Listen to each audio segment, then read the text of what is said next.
আসসালামু আলাইকুম, welcome to S family kitchen. Hello viewers, কেমন আছেন সবাই? আজকে আমি আপনাদের সাথে নতুন একটি রেসিপি শেয়ার করব। একটি নতুন মাছের রেসিপি। এটি কাতারের সুলতান ইব্রাহিম মাছ। মাছটি দেখতে অনেকটা পুঁটি মাছের মতো, কিন্তু এটা পুঁটি মাছ না।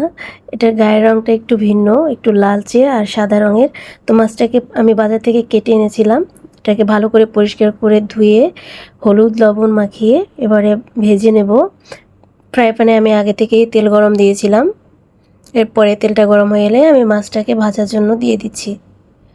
দেখতে অনেকটা সরপুঁটি মাছের মতো, কিন্তু এটা রঙটা একটু ভিন্ন, আর মাছটার স্বাদ কিন্তু অসাধারণ। আমি প্রথমে বুঝতে পারিনি যে এতটা টেস্টি হবে মাছটা। তো মাছটাকে আমি ভালো করে ভেজে নিচ্ছি। একেবারে কড়কড়ে ভাজাও করব না, আবার একেবারে কাঁচা কাঁচা ভাজাও করব না।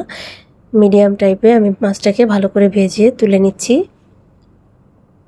তো এই মাছটাকে দিয়ে আমি আজকে তরকারি রান্না করব। তো এখানে আমি আলু লম্বা লম্বা করে কেটে নিচ্ছি, একটু মোটা করে।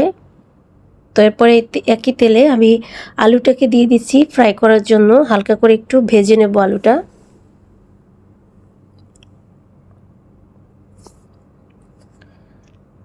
আলুটা আমি একটু ভেজে নেওয়ার পরে এটাকে তুলে নিচ্ছি।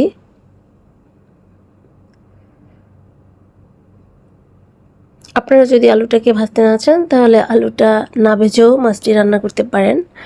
তো এভাবে কিন্তু পুঁটি মাছ কিংবা যে কোনো মাছ রান্না করলে মজা লাগে।